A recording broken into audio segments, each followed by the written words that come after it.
Pukul 6 waktu Indonesia Barat, Radio Republik Indonesia Cirebon menyampaikan berita daerah pagi.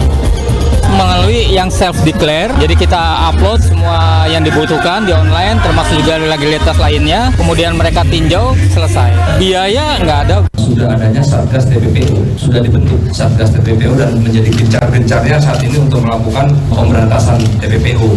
Upayanya tetap menjadi 3 itu, yaitu preemptif. Sebelum kami hantarkan keseluruhan berita daerah pagi untuk edisi hari ini, Jumat 7 Juli 2023, kami hantarkan terlebih dahulu sehari berita di antaranya. Sertifikat halal merupakan jaminan perlindungan bagi konsumen dan produsen. Masyarakat diminta waspada akan penawaran pekerjaan ke luar negeri. Bersama saya, Bian Alwansah, inilah berita daerah pagi selengkapnya.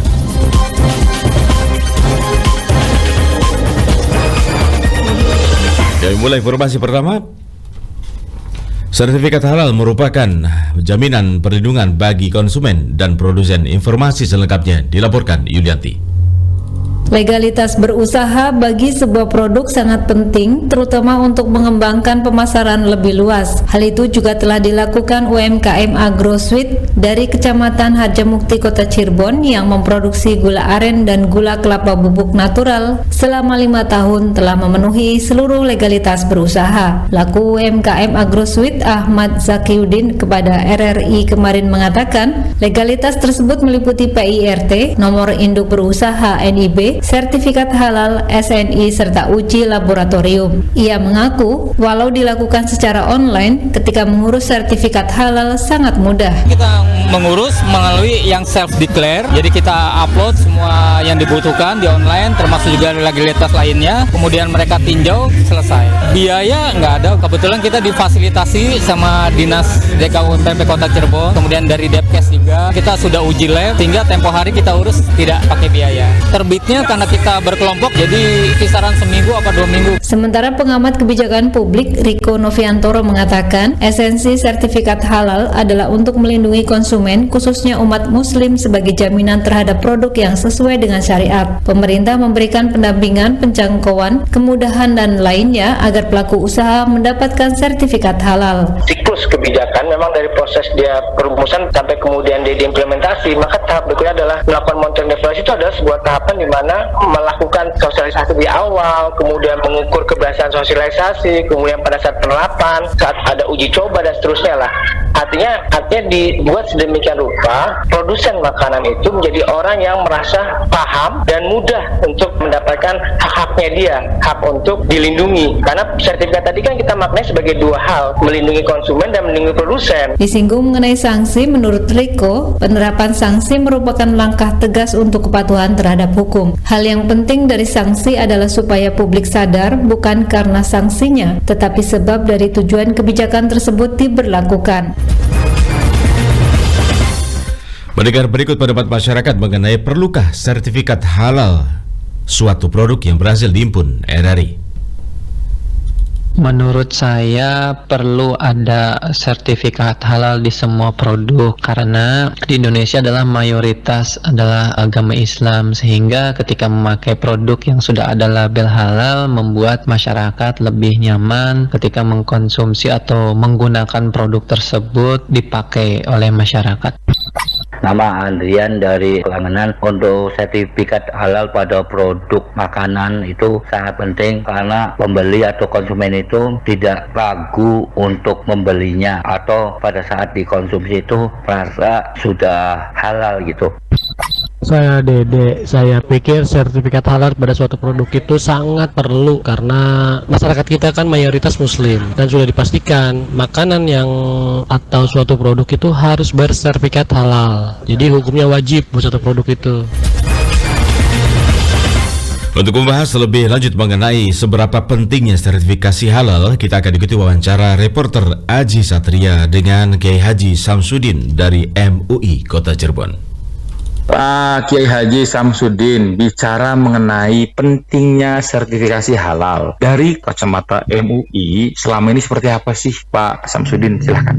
terkait dengan sertifikasi halal ini jelas MUI sangat sekali menganjurkan bahwa apapun itu produk makanan, minuman, olahan, obat-obatan, termasuk kosmetika gitu kan. Nah ini semuanya juga harus diketahui kehalalannya. Produk itu apakah halal ataupun tidak. MUI sangat penting sekali harus menyelidikinya. Kenapa? Sebab ini semua juga untuk kepentingan umat Islam begitu. Sebab kenapa di dalam Al-Quran disebutkan ya ayuhannas kulu wasrobu gitu kan min thayyibati ma razaqna. Hai manusia semuanya, kalian semuanya silakan makan minum tapi harus dari yang halal. Makanlah yang baik-baik dari rezeki yang kamu dapatkan. Di dalam Al-Quran begitu. Begitu juga di dalam hadis al halal haramun al halal bayinun wal haramu bayinun wa ma bainahuma umurun mutasyabihat. Yang halal itu sudah jelas, yang haram itu sudah jelas, dan ada juga yang masih mutasyabihat, yang masih istilahnya itu tidak diketahui halal dan haramnya, yang perlu penyelidikan. Nah, oleh karena itu MUI itu mengadakan sertifikasi halal, baik itu makanan, minuman, atau juga obat-obatan dan juga kosmetika dan yang lainnya. Sebab sangat penting umat Islam itu harus makan, minum dari yang halal-halal dan juga mempergunakan segala produk itu harus dari yang halal. Untuk mengingatkan akan hal itu nih, bagaimana koordinasi atau kerjasama MUI dengan jajaran pemerintahan terkait sertifikasi halal tersebut agar masyarakat juga bisa lebih teredukasi Pak Kiai Haji, karena memang selama ini juga kan masih banyak beberapa produk atau apapun itu tanpa label halal. Jadi MUI juga sebetulnya sudah sejak lama ya punya semacam lembaga yang dibentuk di MUI itu, yaitu LP POM MUI, Lembaga Pengkajian Pangan, Obat-obatan, Kosmetika di Majelis Ulama itu ya, untuk meneliti tentang produk-produk atau juga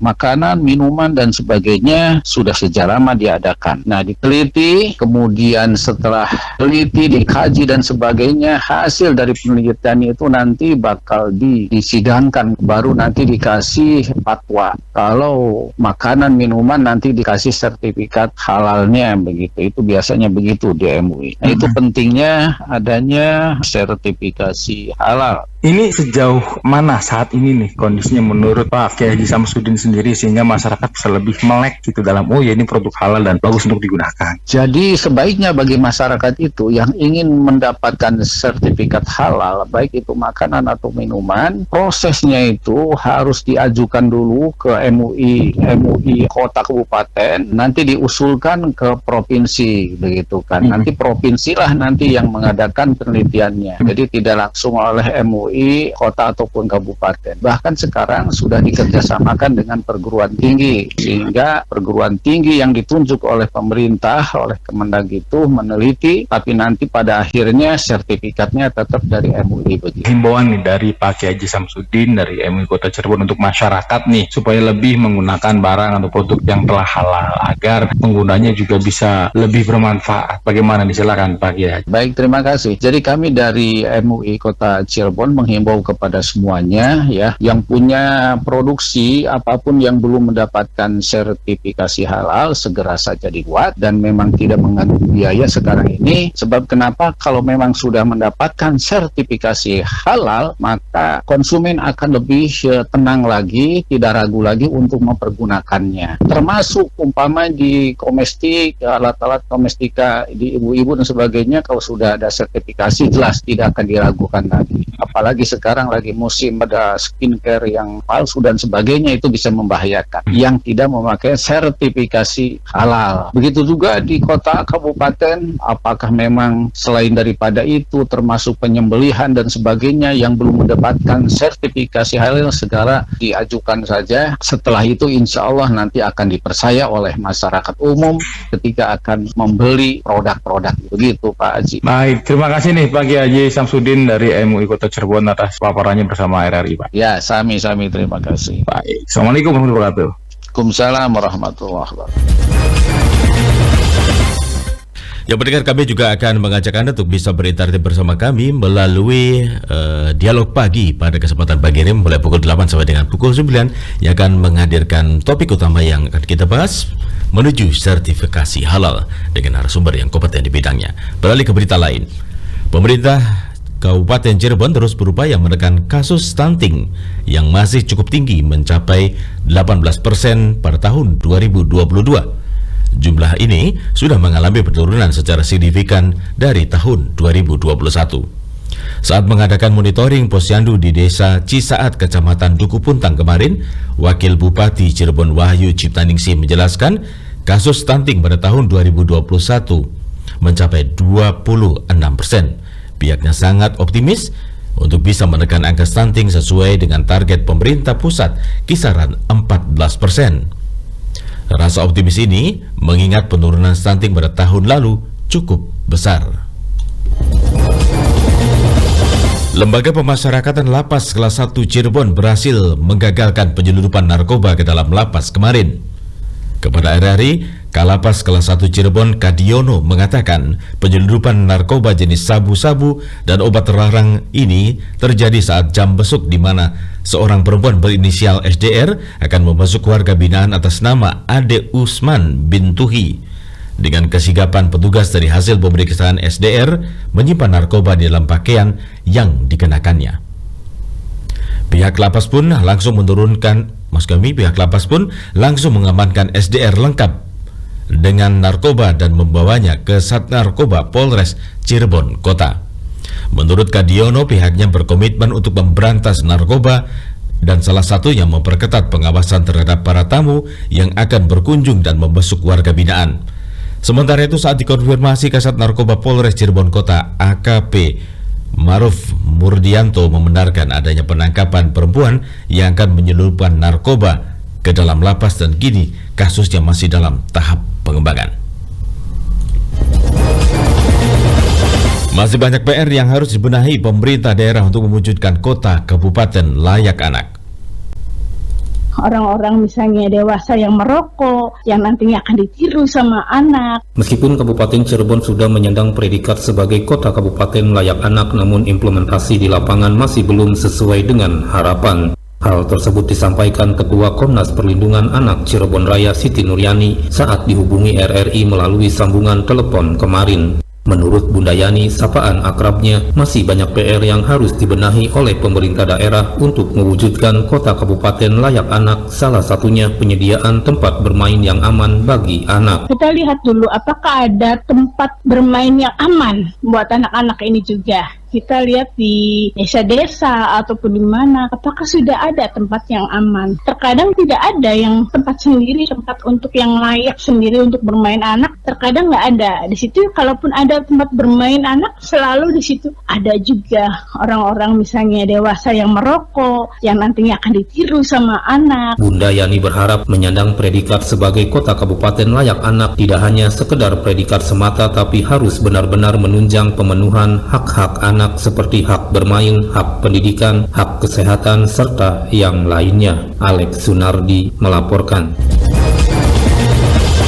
Badan Pusat Statistik BPS Indramayu melakukan sosialisasi pelaksanaan kegiatan sensus pertanian tahun 2023 di salah satu hotel Indramayu kemarin. Kepala BPS Indramayu Ono Margiono mengatakan sensus pertanian untuk memperoleh data sektor pertanian yang lengkap, relevan, tepat waktu, dan berguna bagi perencanaan, pelaksanaan, serta evaluasi program pembangunan. Dengan demikian perlu dilakukan diseminasi informasi sehingga masyarakat dan OPD terkait dapat memberikan dukungan sesuai dengan kapasitasnya guna mendorong suksesnya sensus pertanian.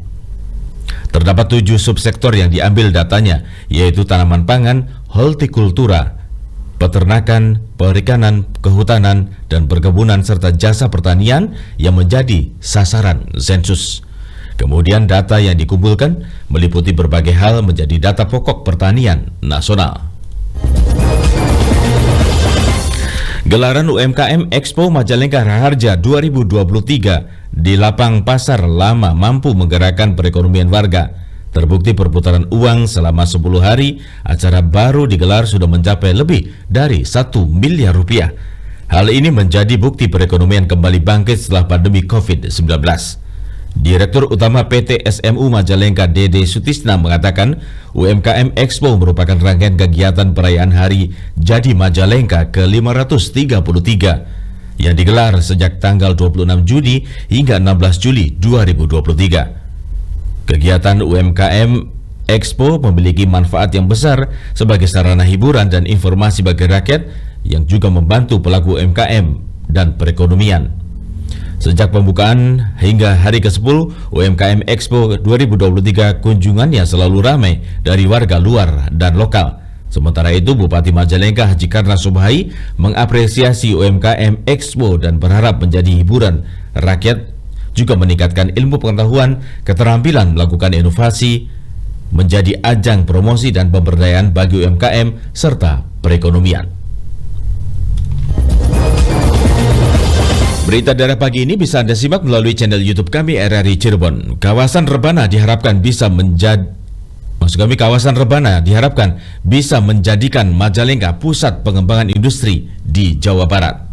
Mendapatkan alokasi kawasan peruntukan industri di Kertajati, Jatiwangi. Peraturan Presiden Nomor 87 Tahun 2021 tentang percepatan pembangunan kawasan Rebana dan kawasan Jawa Barat bagian selatan menjadikan Kabupaten Majalengka memiliki penambahan kawasan industri, khususnya di wilayah Kertajati dan Jatiwangi. Hal tersebut dijelaskan staf ahli Bupati Majalengka bidang ekonomi, pembangunan dan keuangan Wawan Sarwanto kepada RRI. Dijelaskannya Kabupaten Majalengka terus mengembangkan kawasan industri, didukung juga dengan infrastruktur seperti Bandara Internasional Jawa Barat Kertajati hingga Jalan Tol Cipali dan Tol Cisumdawu. Dengan dukungan adanya Perpres 87 tahun 2021 terkait dengan percepatan kawasan Rebana dan Jabar Selatan, Majalengka mendapatkan bonus tambahan terkait dengan penambahan kawasan industri. Jadi kami dari kawasan Rebana ini dari Perpres 87 mendapatkan alokasi kawasan peruntukan industri di Kertajati, Jatiwangi. Jadi selain tadi adanya akses Cipali, kemudian Cisumdawu dan juga Perpres 87 ini menjadikan sangat luar biasa bagi kami Majalengka. Kami secara infrastruktur, bandar udara juga sudah siap, kemudian jalur darat, kita jalan tol Cipali, kemudian Cisumdawu juga sudah oke. Wawan Sarwanto berharap dengan lengkapnya akses dapat menjadikan Kabupaten Majalengka sebagai pusat pengembangan industri di Jawa Barat. Aura Aulia melaporkan.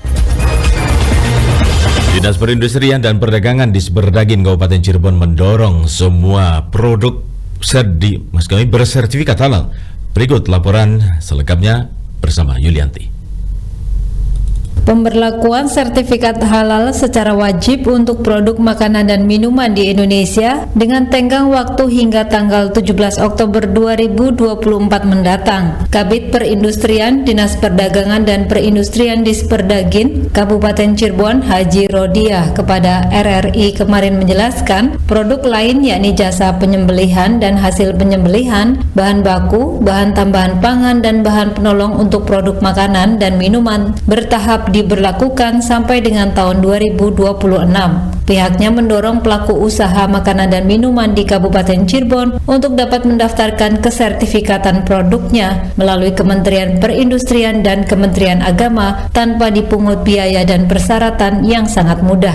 Menurutnya, sertifikat halal menjadi jaminan bagi konsumen. Pemberlakuan sertifikat halal ini untuk makanan dan minuman dilakukan sebagai upaya untuk menjamin sistem jaminan halal agar supaya memberikan ketentraman, kenyamanan kepada konsumen sehingga yakin akan kehalalan suatu produk. Karena dari sistem jaminan halal ini dilakukan pemeriksaan dari mulai bahan baku sampai kemudian barang jadi, proses produksi sampai sarana yang digunakan, distribusi dan sampai pada penjualan produk tersebut. Rodia mengakui jumlah industri kecil menengah IKM di Kabupaten Cirebon mencapai 14.000, meliputi pangan dan non-pangan. Dari jumlah tersebut, hampir 50% adalah IKM makanan dan minuman dan belum semua produk bersertifikat halal.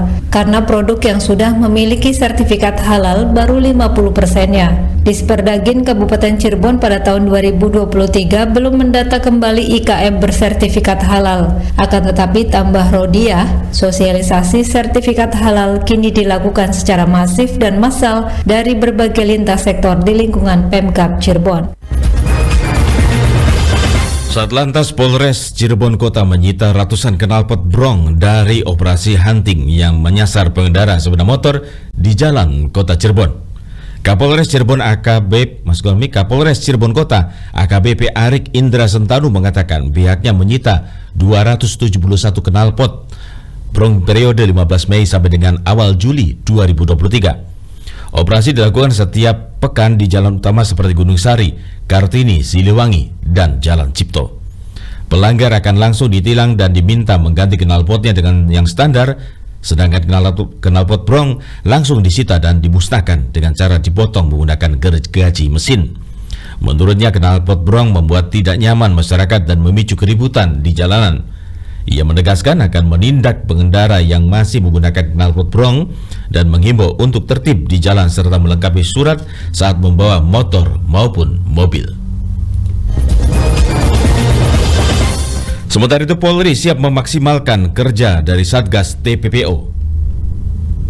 Sudah adanya Satgas TPPO, sudah dibentuk Satgas TPPO dan menjadi gencar-gencarnya saat ini untuk melakukan pemberantasan TPPO. Instansi Kepolisian Republik Indonesia atau Polri gencar melakukan penanganan kasus tindak pidana perdagangan orang atau TPPO yang terjadi di berbagai wilayah di Indonesia. Hal tersebut diungkapkan Kapolres Cirebon Kota AKBP Arik Indra Sentanu kepada RRI. Menurut AKBP Arik, Polri pun membentuk Satgas TPPO dan telah melakukan berbagai pengungkapan kasus terkait TPPO di berbagai wilayah di Indonesia, termasuk di wilayah hukum Polres Cirebon Kota. Kedepan, tandas AKBP Arik, Polres Cirebon Kota akan lebih mengoptimalkan lagi dan berharap koordinasi yang baik dengan berbagai elemen masyarakat jika menemukan kasus TPPO di sekitarnya dan bisa langsung melapor ke pihak kepolisian agar segera diungkap dan ditangkap pelakunya. Kalau Polri jelas menjadi tugas pokoknya. Yang pertama, sekarang sudah adanya Satgas TPPO, sudah dibentuk Satgas TPPO dan menjadi gencar-gencarnya saat ini untuk melakukan pemberantasan TPPO. Upayanya tetap menjadi 3 itu, yaitu preemptif. Kita ya setiap Babin, Binmas, termasuk polisi RW, kita gencar-gencar untuk mensosialisasikan kepada desa-desa setempat. Kurang lebih sama dengan Bapak Kepala Dinas. Kemudian kita melakukan preventif. Preventif sama, kita juga melakukan pencegahan yang hadir langsung polisi di lokasi-lokasi yang memang banyak. Lebih lanjut, AKBP Arik Indra Sentanu menegaskan bahwa masyarakat harus lebih berhati-hati akan bujuk rayu dan tawaran untuk bekerja ke luar negeri, serta harus melihat dengan jeli baik itu bidang pekerjaan, negara tujuan, bahkan agen atau sponsor dari Indonesia yang menawarkan pekerjaan tersebut apakah resmi atau bukan, dan jangan sampai tertipu. Aji Satria melaporkan. Saudara, berita TPPO tadi mengakhiri rangkaian berita daerah pagi untuk edisi hari ini. Update terus informasi setiap saat di rri.co.id dan dengarkan RRI Cirebon di aplikasi RRI Playgo serta follow Instagram kami di @rri_Cirebon. Saya Bian Alwasan undur diri. Terima kasih atas kebersamaan Anda. Sampai jumpa.